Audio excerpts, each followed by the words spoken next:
એક સંવાદ ઉપર છલ્લો સાંભળ્યો. એક ધર્મજન એક પુરોહિતને પૂછે છે, ફાધર, બહુ દિવસે દર્શન થયા, ક્યાં ગયેલા? હું મારી રિટ્રીટ કરવા ગયો હતો.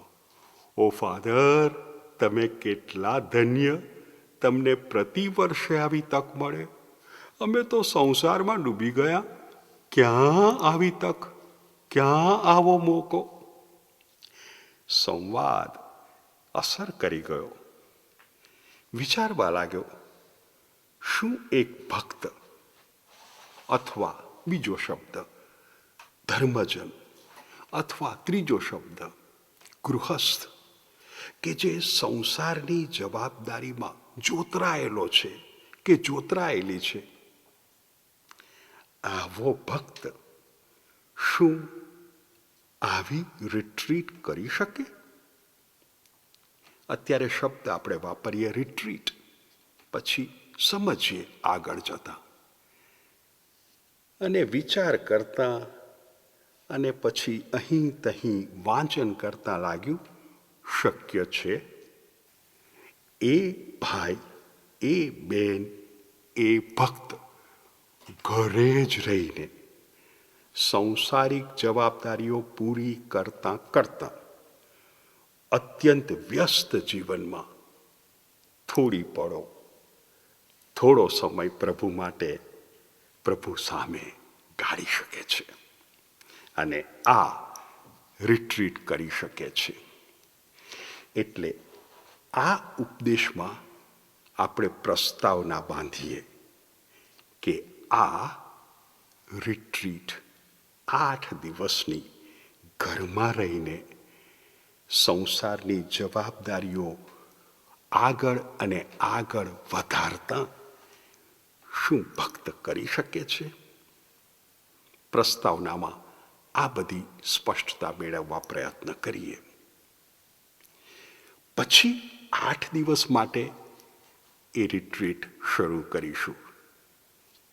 એ 8 ઉપદેશ હશે, પણ આ તો પ્રસ્તાવના છે, જે ગમે ત્યારે સાંભળી શકાય અને એને આધારે નક્કી કરી શકાય ક્યારથી મારે 8 દિવસના એ સત્રમાં પ્રવેશ કરવો છે. ચાલો પ્રસ્તાવના શરૂ કરીએ. લોયોલાના સંત ઇગ્નાસ, જાણીતું નામ અને જાણીતા મહાનુભાવ. એમણે કેથલિક ધર્મસભામાં અનેક યોગદાન આપ્યા છે. અત્યારે તો મારે એમના 2 યોગદાન પર ધ્યાન કેન્દ્રિત કરવું છે. એક યોગદાન પર થોડું ઓછું ધ્યાન, બીજા યોગદાન પર વિશેષ ધ્યાન. સંત ઇગ્નાસનું પહેલું યોગદાન, ઈસુ સંઘ, અંગ્રેજીમાં ધ સોસાયટી ઓફ જીસસ. ઈસવીસન 1540માં ઈસુ સંઘ સ્થપાયો. આજે 500 વર્ષ પૂરા થયા છે. 500 વર્ષ હજી પૂરા નથી થયા, પણ પ્રક્રિયામાં છીએ. ત્યારે આખા વિશ્વમાં આપણે જો ઈસુ સંઘની વેબસાઇટ ખોલીએ તો ત્યાં કહેશે લગભગ 16,000 ઈસુ સંઘીઓ કાર્યરત છે. દુનિયાના કેટલા દેશોમાં? 112 દેશોમાં. ઈસુ સંઘ એક જ, પણ સંચાલન સફળ બને એ હેતુસર અનેક પ્રોવિન્સીસ અને રિજન્સમાં એનું વિભાજન થયું છે, પ્રાંતો અને વિભાગો. એવા 80 પ્રાંતો અને વિભાગો ઈસુ સંઘના છે. અને ઈસુ સંઘના ઉપરી સુપિરિયર જનરલ રોમમાં છે. આ ઈસુ સંઘ ઈસવીસન 1895-1896માં ગુજરાતમાં પ્રવેશ્યો. ત્યારથી માંડીને 2026, 130 વર્ષ પ્રભુની કૃપા, ઈસુ સંઘ હજી પણ ગુજરાતમાં કાર્યરત છે. આ પહેલું યોગદાન. બીજું યોગદાન જે આપણો મુખ્ય વિષય છે એ છે the spiritual exercises of saint Ignatius. આ અંગ્રેજીમાં છે. આ મૂળ ભાષા જે સંત ઇગ્નાસની માતૃભાષા છે બાસ્ક, પણ આપણે સ્પેનિશ કહીશું. એ સ્પેનિશ ભાષામાં જે લખાયું એ જ માતૃભાષા જાણતા આપણા પરમ પૂજ્ય સ્વર્ગસ્થ ફાધર ઈસુદાસ ક્વેલીએ અને આપણા લબ્ધ પ્રતિષ્ઠિત મહાનુભાવ પ્રાધ્યાપક R.R. પરમારે અધ્યાત્મ સાધના એવા શીર્ષક હેઠળ આ એક પુસ્તકમાં 2 પુસ્તક સમાવ્યા. આ પહેલો ભાગ એ સંત ઇગ્નાસની આત્મકથા અને આ બીજો ભાગ એ આ સ્પિરિચ્યુઅલ એક્સરસાઇઝીસ ઓફ ઇગ્નેશિયસ એનો ગુજરાતીમાં અનુવાદ. નામ અધ્યાત્મ સાધના. આપણે એને આધારે આગળ વધીશું. આ બીજું જે યોગદાન છે એમાં જ આપણે આગળ વધીએ તો રિટ્રીટ શબ્દ વપરાયો. અહીં અંગ્રેજીમાં સ્પિરિચ્યુઅલ એક્સરસાઇઝીસ શબ્દ વપરાયો. હવે જો અનુવાદ કરીએ તો સ્પિરિચ્યુઅલ એક્સરસાઇઝીસ એટલે આધ્યાત્મિક કસરત છે. આ શબ્દ આપણો જાણીતો છે. તો હવે આપણે જોઈએ માનવ એ વિશે બાઇબલ શું કહે છે. બાઇબલ ઉત્પત્તિનો ગ્રંથ કે જેમાં સર્જનની કથા છે. ઉત્પત્તિના ગ્રંથમાં 2 અધ્યાયમાં 7મી કડી છે.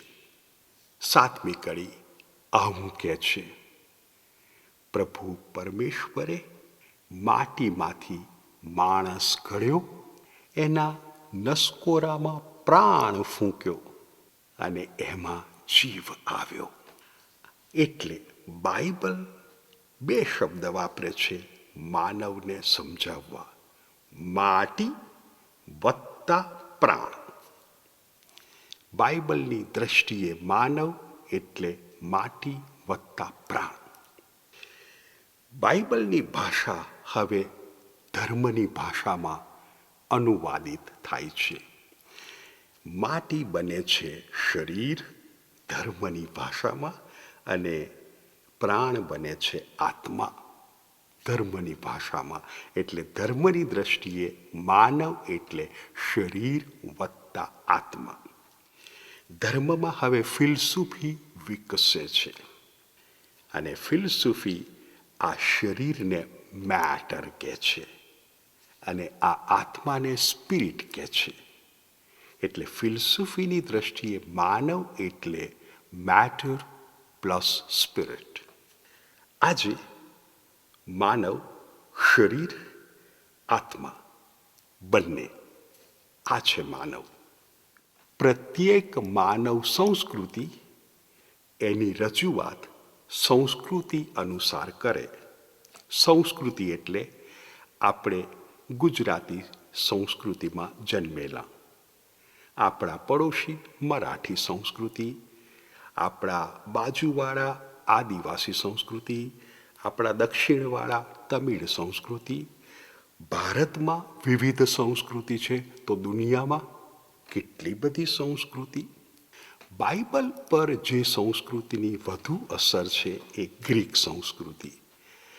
ગ્રીક સંસ્કૃતિમાં શરીર વત્તા આત્મા આ બંનેને ભિન્ન માનવામાં આવે છે, અલગ અલગ. એટલે આ શરીરને જાણે કે પિંજરું કહે છે અને આ આત્માને પિંજરામાં પૂરાયેલો પંખી કહે છે. એટલે મૃત્યુ એટલે આ પિંજરું ખુલી જવું, આત્મા ઉડી જવું. એટલે શરીરની ઝાઝી કિંમત નથી. આત્મા અમર, શરીર મર્ત્ય. પણ એ જ બાઇબલ પર હિબ્રુ સંસ્કૃતિની ભારે અસર છે. અને હિબ્રુ સંસ્કૃતિ કહે છે શરીર આત્મા બંને સરખું મહત્વ ધરાવનાર.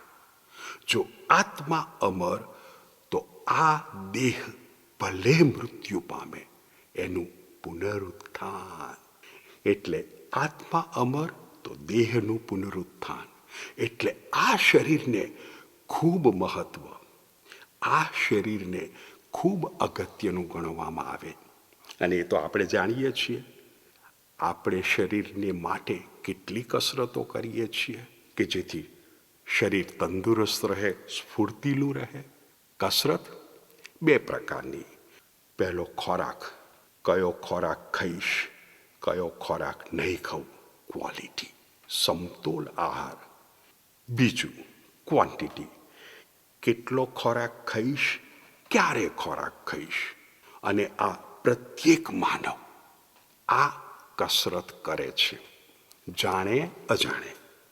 હવે જો કસરત કરવાથી શરીર તંદુરસ્ત રહે અને જો શરીર અને આત્મા સરખું મહત્વ ધરાવતા હોય તો આ આત્મા માટે પણ કસરત હોય. અને આત્માની કસરતથી આત્મા તંદુરસ્ત રહે. અને જો આત્મા તંદુરસ્ત, એની સીધી અસર શરીર પર. શરીર તંદુરસ્ત, એની સીધી અસર આત્મા પર. અને એટલે આપણે કહીએ છીએ મન ચંગા તો કથરોટ મેં ગંગા. જ્યાં જ્યાં નજર મારી ઠરે, યાદી ભરી ત્યાં આપની. એક વખત મન સઘળે પ્રભુના દર્શન કરતું થઈ જાય ને તો શરીરને બધી જ જગ્યા, બધા જ સ્થળો અને બધી જ વસ્તુઓ પવિત્ર લાગે. હવે આપણે પહેલું યોગદાન ઈસુસંગ અને બીજું યોગદાન અધ્યાત્મ સાધના, આ બેને જોડવા પ્રયત્ન કરીએ. કસરતને સાધના કીધી છે આપણા મહાનુભાવો ઈસુદાસ કોયલી અને પ્રાધ્યાપક R.R. પરમારે. અધ્યાત્મ સાધના. સાધના એટલે કશુંક પ્રાપ્ત કરવા માટે કરવામાં આવેલો પ્રયત્ન, આને સાધના કહેવાય. તો પ્રાર્થના એ સાધના છે, મનન ચિંતન સાધના છે, ધ્યાન સાધના છે, આત્મનિરીક્ષણ સાધના છે. એટલે આપણે હવે રિટ્રીટ અથવા આધ્યાત્મિક કસરતને બદલે અધ્યાત્મ સાધના શબ્દ પ્રયોગ કરીશું. ઈસુસંગી પહેલું યોગદાન, અધ્યાત્મ સાધના બીજું યોગદાન. એટલે હવે ઇગ્નાસે તો એવી વ્યવસ્થા કરી કે ભાઈ પ્રત્યેક ઈસુસંગીને પ્રતિ વર્ષે 8 દિવસ માટે અધ્યાત્મ સાધના કરવાની તક આપવામાં આવે અને સગવડ પૂરી પાડવામાં આવે. શું થયો ફાયદો? આ ઈસુસંઘે 51 સંતો પેદા કર્યા, સેઇન્ટ્સ, અને 150 ધન્ય બ્લેસેડ્સ પેદા કર્યા. કારણ કે આ બધા માટે અધ્યાત્મ સાધના એ અવિભાજ્ય અંગ. કેટલાક સાધ્વી મંડળો છે જેઓ ઇગ્નાસની આધ્યાત્મિકતા સ્વીકારે છે. એટલે એ સાધ્વી બહેનોને પણ પ્રતિ વર્ષે આવી તક મળે છે. શું આ ભક્તને, આ ધર્મજનને કે જે સંસારની જવાબદારી પ્રભુને કારણે સ્વીકારે છે અને આગળ વધારે છે, એને આવી તક ના મળી શકે? મળી શકે. હવે આ જવાબદારી વહન કરતા કરતા ક્યારેક ભક્ત નિરુત્સાહી બની જાય છે, ક્યારેક ભક્ત કંટાળી જાય છે, ક્યારેક ભક્ત નિરાશ થઈ જાય છે, ક્યારેક ભક્તને ભારે લાગે છે, ભક્તને જીવન કડવું લાગે છે. અરે આ તો વિરોધાભાસ થયો. જીવન તો ભેટ છે, ભેટ કદી કડવી ના હોય. પ્રભુએ આપેલી ભેટ અને ત્યાં આવું કડવાશ ભર્યું જીવન. એટલે જો આ ભક્તને આવી અધ્યાત્મ સાધનાની તક મળે તો એને માટે ખૂબ ખૂબ લાભદાયી બનશે. એટલે જ આ પ્રયત્ન કરીએ છીએ. કેવી રીતે આગળ વધીશું? આગળ વધવા માટે ક્યાંય આપણે બહાર જવાનું નથી, આપણા ઘરે જ રહેવાનું છે. કામ છોડવાનું નથી, કામ ચાલુ રાખવાનું છે. એટલે હવે અત્યારે કદાચ કોઈક ભક્ત નિવૃત્ત થયા છે. નવરાશની પળો એમના જીવનમાં પ્રમાણમાં ઝાઝી છે. જોકે ઘરની જવાબદારીઓ છે, બાળકો, પોતાના બાળકોના બાળકો એમને સંભાળવાના છે, મોટી જવાબદારી છે. કેટલાક હજી તો પ્રવૃત્તિમાં છે, ઓફિસમાં જવાનું છે, ફેક્ટરીમાં જવાનું છે, ગૃહ કાર્ય કરવાનું છે, શિક્ષણ કાર્ય કરવાનું છે. યસ, આ બધું જ છે. મને આ વર્ષે પ્રમાણમાં વધુ નવરાશ કયા સમયે મળશે? કદાચ વેકેશનના સમયમાં. એટલે અમારા જે પુરોહિતો ધર્મ વિભાગોમાં છે, વરસાદના સમયમાં આ અધ્યાત્મ સાધના માટે જાય છે. કે જ્યારે ધર્મ વિભાગમાં કોઈ મેળાવડો નથી, કોઈ લગ્ન નથી, કોઈ એવા જાહેર પ્રસંગો નથી કે એમને હાજર રહેવું જ પડે. જે શાળામાં છે એ પુરોહિતો જાય છે રજાઓના સમયમાં. એટલે શોધી કાઢવો પડે એ ગાળો કે મને પ્રમાણમાં વધુ નવરાશ કયા સમયમાં મળશે. અને આપણે આપણું રાબેતા મુજબનું જીવન જાણીએ છીએ. એટલે વર્ષ દરમિયાન મને ક્યારે આ સમય મળશે, આ શોધી કાઢવું પડે. એક વખત એ ગાળો શોધી કાઢ્યો અને કદાચ 1 મહિના પછી કે 5 મહિના પછી કે આવતા વેકેશનમાં ગમે ત્યારે એ ગાળો શોધી કાઢવાનો કે મને આ દિવસોમાં સમય મળવાનો છે. શું લાભ થશે? એ કેવી રીતે કરીશું એ જોવા પહેલાં લાભ જોઈ લઈએ, તો પછી એ કરવાની ઈચ્છા જાગે. આપણે જાણતા નથી, પણ આપણામાં એટલા બધા વળગણ છે. આ શક્તિ એ વળગણને કારણે આપણે જીવન માણી શકતા નથી. જીવન ક્યારેક કંટાળાજનક લાગે છે, જીવન ક્યારેક ભારે લાગે છે. એટલે મોટો લાભ થવાનો છે. મારી આસક્તિ, મારું વળગણ, મારું બંધન કયું છે? ચાલો ને દાખલો લઈએ. એક માની લો કે મને પૈસાનું વળગણ છે. એટલે હવે આ વળગણ, આ આસક્તિ મારી બધી જ પ્રવૃત્તિઓને, મારી બધી જ યોજનાઓને કંટ્રોલ કરશે. ક્યાં મને પૈસો વધારે મળે એ જ પ્રવૃત્તિ હું કરીશ, એ જ યોજનામાં હું ભાગ લઈશ. કારણ કે મારું વળગણ છે પૈસો. હવે પૈસો આવ્યો એટલે વધુ વળગણ, વધુ પૈસો.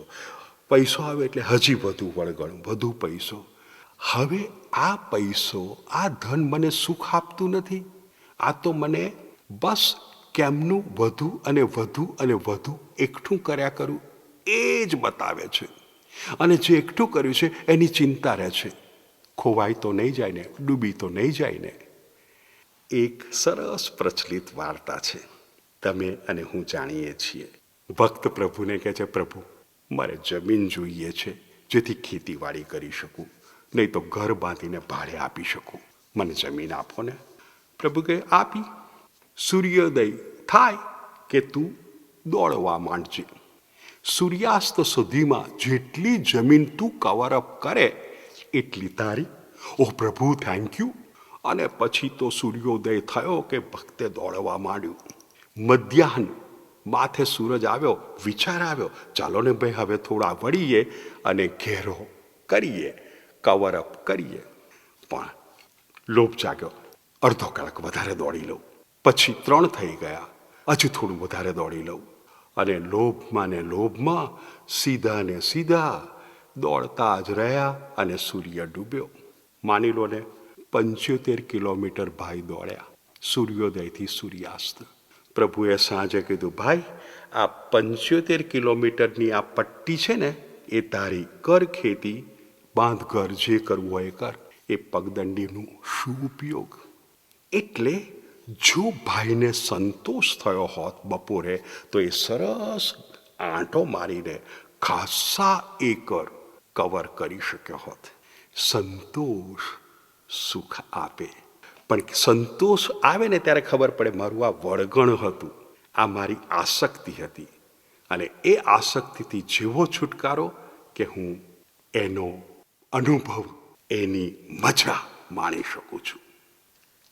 એટલે હવે આ પ્રવૃત્તિ શરૂ કરવી જ છે 8 દિવસ માટે. તો પ્રભુની કૃપાની તો ખૂબ જ જરૂર છે.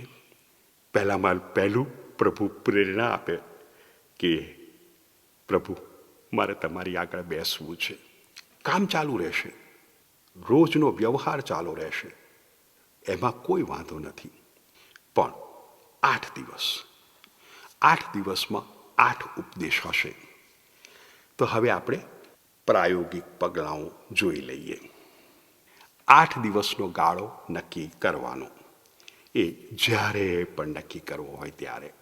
માની લો ને કદાચ 2 દિવસ પછી ગાળો તૂટી ગયો, કોઈ વાંધો નહીં, ફરીથી બીજો ગાળો શોધી કાઢવાનો.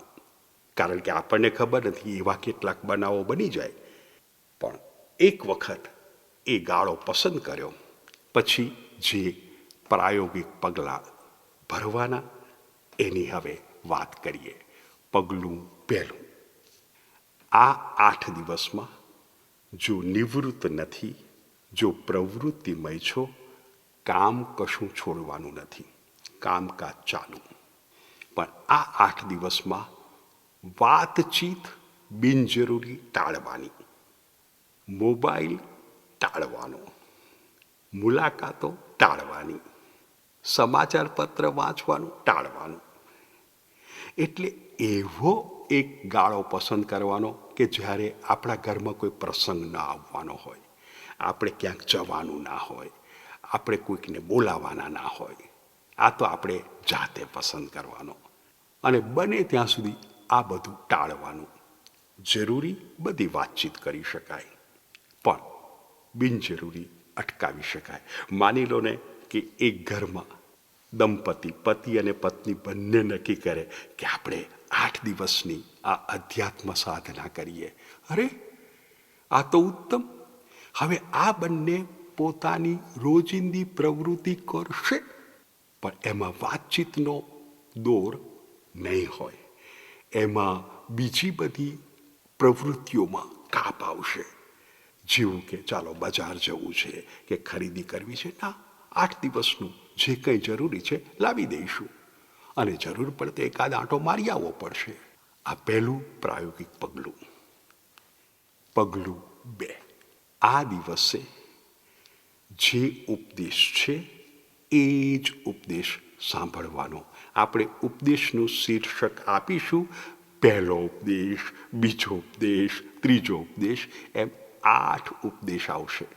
એ 8 ઉપદેશ જે દિવસ માટે છે એ જ સાંભળવાનો. એટલે કે આપણે 30 મિનિટ ચાલશે, 30 મિનિટ માટે નક્કી કરવાનો કયા સમયે બેસીશું, બસ આ જ સાંભળવાનું છે. પછી આપણી પ્રવૃત્તિ ચાલુ, પણ મનમાં પેલું જ રટણ ચાલ્યા કરશે, મેં જે સાંભળ્યું છે. કારણ કે એ ઉપદેશમાં કદાચ શાસ્ત્રપાઠ આપવામાં આવશે, કદાચ કોઈક મુદ્દો મનન ચિંતન માટે આપવામાં આવશે. એટલે સાંભળવાનું 30 મિનિટ. કારણ કે આપણે અધ્યાત્મ સાધના કરીએ છીએ, એમાં આપણે સમયની થોડી ઉદારતા બતાવવી પડે. હવે ત્રીજું પ્રાયોગિક પગલું, આ ઉપદેશ સાંભળ્યો છે, હવે એના ઉપર લગભગ 30 મિનિટની પ્રાર્થના કરવાની છે. એ ધ્યાન હોઈ શકે, એ મનન ચિંતન હોઈ શકે, એ આત્મનિરીક્ષણ હોઈ શકે. હવે 30 મિનિટ કદાચ બહુ લાંબી લાગે તો ટુકડો કરી શકાય. 10 મિનિટનો ટુકડો, 10 મિનિટનો ટુકડો, 10 મિનિટનો ટુકડો, અને 10 મિનિટ માટે ચાલો એક મુદ્દા પર હું ધ્યાન ધરીશ, અને એ પૂરો થાય પછી ચાલો મારી પ્રવૃત્તિ, પછી પાછો 10 મિનિટ માટે. પણ આ 8 જ દિવસ ચાલનારી પ્રવૃત્તિ છે, એટલે આ 8 જ દિવસ આપણે આવું કરવું પડશે. હવે એ ધ્યાન ધરવાથી, મનન ચિંતનથી, એ બેસવાથી પ્રભુની સામે કંઈક થવાનું છે. એટલે હવે ચોથો પ્રાયોગિક મુદ્દો, લાગણીઓ અંતરમાં જાગશે, મનમાં કેટલીક સમજ પડશે, દિલમાં કેટલીક પ્રેરણાઓ થશે, નોંધી લેવાની. ક્યારેક તો પ્રશ્ન પણ જાગશે, મૂંઝવણ પણ થશે, નોંધી લેવાનો. પછી આ 8 દિવસનો સમય પૂરો થાય ત્યારે કોઈક મહાનુભાવ, કોઈક પુરોહિત, કોઈક વડીલ, એમની સાથે વાત કરવાની. હું તો આ અધ્યાત્મ સાધના કરતો હતો ત્યારે મને આવું લાગ્યું, આવી પ્રેરણા થઈ, આવું સમજમાં આવ્યું. ઘણી બધી સ્પષ્ટતા મળશે. આગળનું પગલું, આપણે જો દેવળ નજીક વસતા હોઈએ તો આ 8 દિવસો પરમ પૂજામાં જો ભાગીદાર થઈ શકીએ તો, અને પ્રભુ ઈસુને રોટીના રૂપમાં સ્વીકારી શકીએ તો બહુ ફાયદો થશે. કારણ કે 8 દિવસની અધ્યાત્મ સાધના ચાલે છે. સાધના એટલે કોઈ પણ લક્ષ્ય સિદ્ધ કરવા માટેનો પ્રયત્ન. અને કયું લક્ષ્ય છે, આપણે આ પ્રસ્તાવના પૂરી કરીએ પહેલાં કહીએ છીએ લક્ષ્ય શું છે. એટલે દૈનિક આ 8 દિવસ માટે જો દેવળની નજીકમાં હોઈએ તો, કદાચ દેવળથી દૂર છીએ, કોઈ વાંધો નહીં, પણ ગુલાબ બાળાની ભક્તિ કરી શકાય, દિવ્ય દયાની ભક્તિ કરી શકાય. અને જો પતિ પત્ની આ પ્રવૃત્તિ સાથે કરતા હોય તો સમૂહમાં એ પ્રાર્થના કરી શકે, જે મૌખિક પ્રાર્થનાઓ છે. આગળનું પગલું, આ ઉપદેશમાં, રોજિંદા ઉપદેશમાં કેટલાક શાસ્ત્રપાઠ સૂચવવામાં આવશે. એ શાસ્ત્રપાઠનું પણ પઠન કરી શકાય. પ્રભુને બોલવાની આપણે તક ઊભી કરી આપીએ છીએ કે પ્રભુ તમે બોલો અને હું સાંભળું. શું બોલશે? તો આપણે હવે સંત ઇગ્નાસે જે અધ્યાત્મ સાધના ઘડી કાઢી છે એ જરા જોઈ લઈએ. સંત ઇગ્નાસે અધ્યાત્મ સાધના 30 દિવસ માટે ઘડી, વધુમાં વધુ 30 દિવસ, 30થી વધુ નહીં. અને આ 30 દિવસને સંત ઇગ્નાસે 4 સપ્તાહમાં વહેંચી નાખી. સપ્તાહ આપણે સમજીએ છીએ એ 7 દિવસનો ગાળો નહીં. સપ્તાહ એટલે દિવસો, પણ વિષય માટેના દિવસો. હવે એક વિષયને 7 દિવસ કરતાં વધારે દિવસની જરૂર પડશે તો એ સપ્તાહ 7ને બદલે 10નું પણ હોઈ શકે. તો બીજા વિષય માટે 7 દિવસને બદલે 5 જ દિવસની જરૂર પડશે, એ સપ્તાહ 5 દિવસનું હશે. એટલે સપ્તાહ વિષય અથવા વિભાગ. સંત ઇગ્નાસ 4 વિષયો સૂચવે છે, અને 4 વિષયના હેતુઓ આપણને પેલી આસક્તિમાંથી અનાસક્તિ, બંધનમાંથી મુક્તિ આપવાના પ્રયાસો છે. પહેલો વિભાગ એ આત્મનિરીક્ષણ. બીજો વિભાગ ઈસુનો જન્મ, બાળપણ, જાહેર જીવન.